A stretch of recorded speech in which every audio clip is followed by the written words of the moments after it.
Hi, I'm Kaylee, and in this quick set, I'm going to help you unleash your leadership skills. I've got a few pictures to show you. A family member, a teacher, a priest. What do all these people have in common? They all demonstrate leadership skills daily. And here's another picture for you.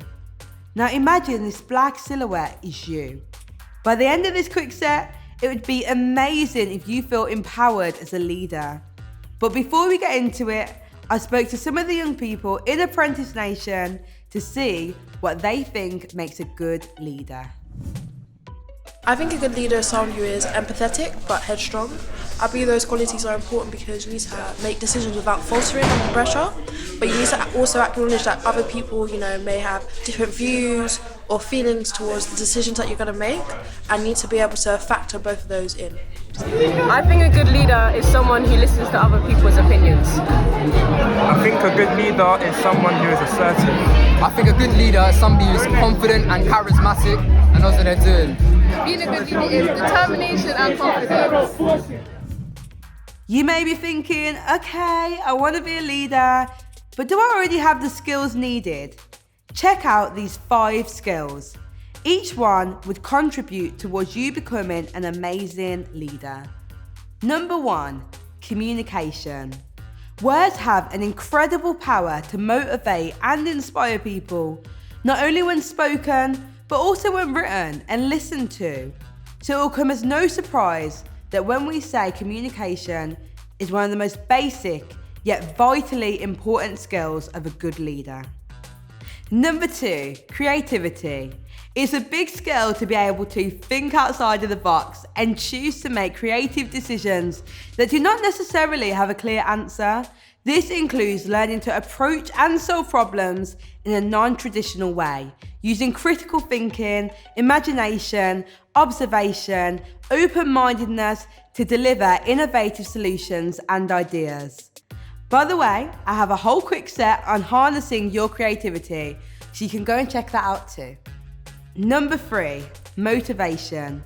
A large part of the role as a good leader is to motivate and inspire other people to do tasks well. You can do this by building the self-esteem of those around you. If you think someone's doing a good job, just go and tell them. Number 4, positivity. A positive attitude can go a long way. If people feel positive around you, then they'll want to help you reach your end goal. Everyone wants to be part of a happy and healthy environment. You can also check out our quick set called Boost Your Positivity with real-time tips. Number 5, feedback. If you want to be a good leader, you have to be prepared to lead in all areas, including the not so easy ones. You need to be able to help those around you develop further, and the only way to do that is with honest feedback. You have to be able to judge between when to listen, when to think, and when to decide. These skills are within all of us. We just need to unlock them. There are also different types of leadership styles. The best leaders demonstrate different types of leadership styles depending on the situation that they're in. So if you were to think of 3 or 4 leaders that you know today, they will all have different ways of leading. For example, if we take Gareth Southgate, the English football manager, his leadership style is delegative. This is where the leader will delegate the work or responsibility to other people. So Southgate decides who should go on the pitch, where they should go on the pitch, and then he just trusts them to bring it home. Another example is Barack Obama, the former president of the United States of America. His leadership style is transformational. This style encourages, inspires, and motivates employees to innovate and create change that will help grow and shape the future. This is a leader that needs to be good at empowering those around them. So here's a list of traditional leadership styles that you should definitely check out, and people that also possess this style. Pause the video if you need to. Authoritarian, like President John F. Kennedy was. Participative, like Donald Trump. Delegative, like Gareth Southgate. Transactional, like Bill Gates. Transformational, like Barack Obama. autocratic, like Priti Patel, adaptive, like Jay-Z. I would definitely recommend that you research into the different leadership styles to figure out which style you have naturally. I have one final example for you. I want to call out a more modern approach to leadership called adaptive. This is a new leadership style demonstrated by Jay-Z and Jeff Bezos. It's a leadership framework that helps individuals and organizations adapt and thrive in challenging environments. As adaptivity is the number one skill that employers are currently requesting, this would be an ideal skill for you to research. As I mentioned earlier, everyone leads somewhere in their life. So let's check in with AJ Tracey to see how he displays his leadership skills. AJ Tracey, thank you for joining me. Well, go on, you good? I'm good, how are you? I'm alright. Wicked. So we're going to talk about leadership skills. Are you a leader? Of course I'm a leader. Come through. Of course, of course. So how do you lead in your life then? How do I lead? I lead by having confidence and setting by example, you know what I'm saying? I feel like I've been a leader from when I was a little kid, maybe in a different way, but I've always been a leader. I'm not afraid to just do what I think is appropriate, you know what I'm saying? Yeah. If I feel like it needs to be done, then I'll do it, and that's that. And how can you build up your confidence then to be a leader? To be honest with you, it's kind of trial and error, man. Like when I was a little kid, I remember all the elders used to say, oh, go talk to that girl, and I used to be afraid, you know what I'm saying? And then the more you go and talk to the girl and the more no's you get, you're okay with having a no, and then you can crack on with it next time because you're not afraid of the negative. So with me, it's like, should I try this new type of music or should I go do this show in front of a new crowd that I've never done before? Like, I might be anxious about doing it, but when I do it, even if I get a bad reaction, I'm like, okay, cool, I know what not to do next time. I know how to approach it, how to prepare myself. So it's trial and error, I think. Of course, and obviously leading, you're kind of working with other people, and how do you find confidence to help lead a team? To help lead a team, boy, I just think you have to be assertive. It's like a pack mentality, innit? They're gonna listen to you if you show that you're gonna step. If you're gonna be the alpha, then they're gonna follow you. If not, they can smell when you're not the alpha, you get me? If this guy's not sure about what he's doing, we're not gonna follow him. But if you're sure, if you're steadfast and you know what you're doing, then it's gonna be all right. Wicked, all in the confidence thing, All yeah? in the confidence. Amazing, thank you so Come on, much. thanks for having me. Thank you, AJ Tracey. So you might be thinking, okay, cool, but what is the actual point of having leadership skills? Well, our guest speaker is here to tell us why leadership skills are so important to employers. My name is Ramneek Sandhu and I work at Suntory Beverage and Food. And I work as a project manager within the sales teams. And you might not know who Suntory Beverage and Food are, but three of our massive brands here in the UK that I know you all will love and recognise are Ribena, Lucozade Energy and Lucozade Sport. So really huge brands. Leadership is really shown really easily by just your outward appearance. So your passion and your commitment are two really quick and easy ways that you can show leadership day in, day out, and everything that you do, from all the small things to all the big things. Employers really look to see this kind of commitment and passion because they really want to see what you can drive and what you can deliver. So the first thing I would say is that when you're talking to anybody about your leadership, or when you're trying to think about your own leadership skills and qualities and how you display leadership, think about an opportunity where you may have shown some real pride in your work. So you've all got potential. So how are you living up to that potential? If you're given goals, how are you smashing those goals? How are you taking personal responsibility / leadership to go after those goals and achieve those goals?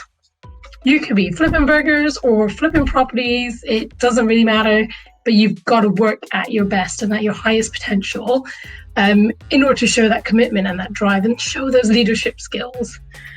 So I'll give you a really quick and easy example. So imagine you work in an Asda and you are asked to empty 4 cages. I'm sure you guys have seen those massive cages that are like taller than I am. 4 cages worth of stock onto the shelves, but making sure that it looks beautiful, that it's all well presented and the stock is rotated. And your goal is to do 4 of those in an hour. So right, you go about your task and you're doing 4 of those an hour. But guess what? Because you show so much pride in your work, you're so committed, you're so focused, you don't do 4 in an hour, you do 5 in an hour. But that might not seem like a big deal. 1 extra cage, no big deal. But you've done 5 in an hour across an 8-hour shift. That's 8 extra cages that you've gone out there compared to everybody else around you.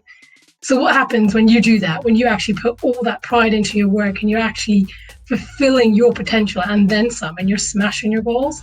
Well, actually, people start to look at you. Your coworkers are looking at you going, how on earth did they do that? Like from 4 to 5, they smashed all their targets, hour after hour after hour. That guy's a leader. I need to find out what he or she is doing, and I really need to kind of, see how I can actually become better as well. So not only are you leading yourself, but you're starting to lead others as well. People want to go on that journey with you. And then also, guess who else is paying attention to that? 8 extra cages? Well, your bosses are definitely paying attention. The team leaders are paying attention. Managers are paying attention. They will notice this and they will see your drive, your commitment. And that will really, really put you ahead of everyone else. People will be looking at you for leadership. They'll be asking you your opinion on things. How did you do that? How did you actually get that extra cage out? Everything still looks so great, right? So put yourself out there, make sure you're showing pride in your work and you're smashing whatever goals and targets people are giving you, because you know you can do that. And that can be from something really small in your day job to something great and huge and massive, perhaps in terms of, with your local church or with your local sports team, or even with a group of friends, whether you're trying to raise money for something or, you're just trying to organize an event. There's always ways for you to step up above the parapet and actually do more than is being asked for. So definitely how you deal with change, will actually really, really help you show your leadership skills. And it's really important for an employer to see that you can deal with change well, but also learn from your mistakes. You might not actually, have done really well as part of this change that happened to you. But if you learn from your mistakes, then you get better. And next time you think about it in a different way, that's just as valuable to an employer. So knowing that you're committed, passionate, you're smashing all your targets, big or small, it shows so much leadership to an employer. And also the fact that you can deal with change, anticipate that change, and kind of know how to kind of come out the other end in still a really good, positive place. That is also really important in terms of leadership. So if you need to think about how you display leadership skills, I ask you to do 2 things. The first thing is to think about something that you're truly passionate about. Think about that. And you will automatically be able to think of some signs of leadership that you will have shown throughout driving that passion. That passion could be something as simple as just, it could be doing hair, for example, painting nails. You could have whatever your passion is, you have definitely showed some leadership in some way, shape, or form. Talk it through with, one of your mates or your brothers or your sisters or just other family members that you have. And I'm sure as you talk to them about what you're passionate about, you will come up with a few examples of where you've actually shown great leadership skills. Think about a time where something's changed in your life and how you've actually rolled with the punches and kind of worked with that change and kind of made it work for you. I mean, we've all been through the pandemic together. A lot of people will have made a lot of money out of the pandemic because they saw a lot of things happening and they knew society was going to change. So they rolled with that and they were able to kind of anticipate. So think about what's changed in your life and how you yourself have been able to change and anticipate that change and come out in a better place. That shows leadership as well. Thank you so much. So now you know leaders come in all shapes and sizes and even follow different styles. It's now time for you to unleash your leadership skills and place yourself in environments to allow your leadership to shine. Thank you for watching.